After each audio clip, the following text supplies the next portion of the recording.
In this edition of 2020 Daily Trail Markers, Minnesota Democratic Senator Amy Klobuchar is back in Iowa for the annual Steak Fry. She's among at least 17 Democratic presidential hopefuls trying to win over thousands of voters in the Hawkeye state. Klobuchar spent the lead up to the event touring other key battleground states. She's visited Pennsylvania, Michigan, and Wisconsin as part of what she calls her Blue Wall Tour. Earlier this week, during a stop in Pittsburgh, she explained why she thought visiting these states was important.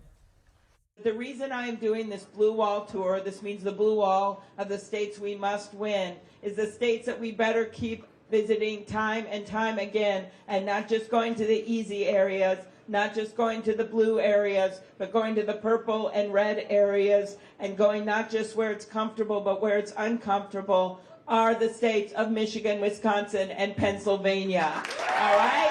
That is our blue wall. That is our blue wall. And we're building this blue wall, and we're going to make Donald Trump pay for it.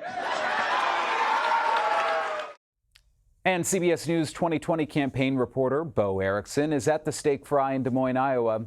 Bo, let's start here. What is Klobuchar's strategy behind her so-called Blue Wall Tour, and why does she feel it's important to campaign in states like Michigan, Wisconsin, and Pennsylvania?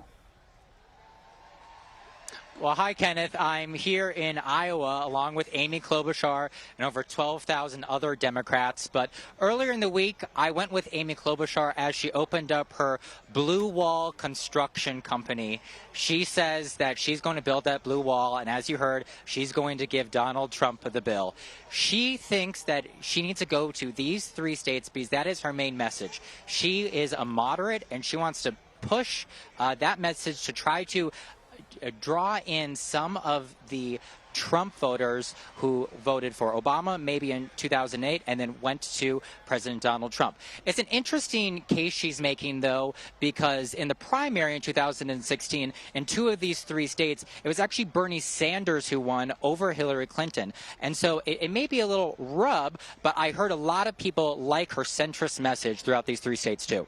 And with that said, during a campaign stop at the port of Detroit on Thursday, Klobuchar appeared to take a swipe at some of the more liberal candidates and policy proposals in the Democratic field. I want to play you first some of what she had to say. People are sick and tired of it. They just want storage at the port, okay?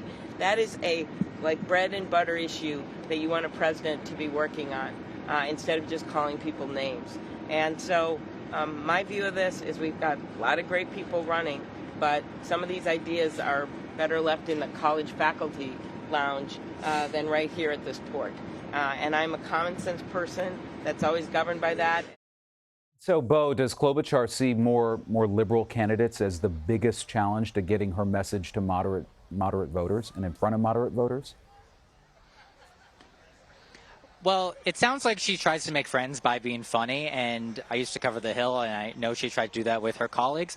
So she's not looking to try to hit these people personally, but politically, yes, she does think that some of these liberal ideas like free college tuition and Medicare for all, they are getting in the way of Democrats beating President Trump next year because they may scare off some of those Trump voters that could vote for Senator Klobuchar. She said in Wisconsin and Michigan and Pennsylvania that in 2018 on her re-election campaign, she won 42 counties in Minnesota that President Trump won. She says winning in the Trump era is important and that needs to be considered in this Democratic primary, and that is that electability message we talk about here in the news. You also asked Klobuchar about what it's like to run as a moderate in today's Democratic Party. I want to listen to some of what she had to say about that.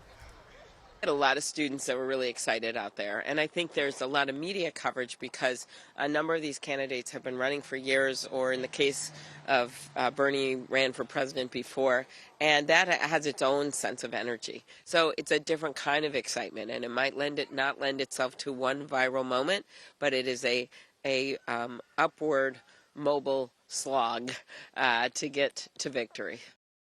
And so, Bo, how is that so-called upward mobile slog going for her, especially in key early states like Iowa? Yeah, the upward mobile slog was an interesting way to put it.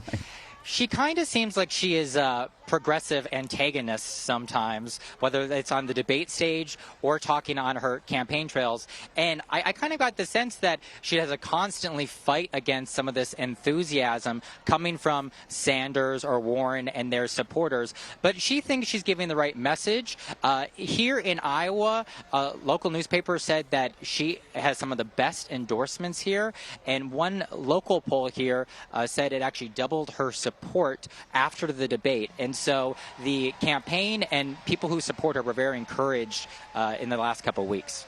The other candidate, of course, running as a moderate is former Vice President Joe Biden. He happens to be, of course, leading the pack. You asked her what it's like to run against him and if she gets tired of being asked about it.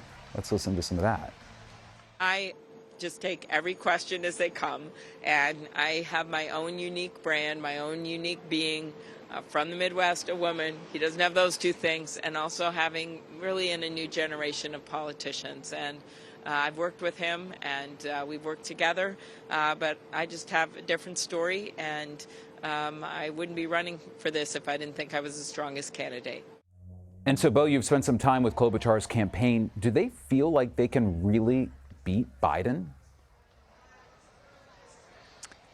It was very interesting that she brought up the generational argument, because we're hearing that from some other candidates, but she did it in kind of that Minnesota nice way. The campaign is encouraged by a finding in a poll a couple of weeks ago. It was an NBC News poll, and it said that 91% of Democrats are uncommitted at this moment. That shows to them that maybe some of these leaders in the pack, Biden, Sanders, Warren, their support may not be as baked in as some of us believe, and that they can maybe pick off some undecided Democrats still.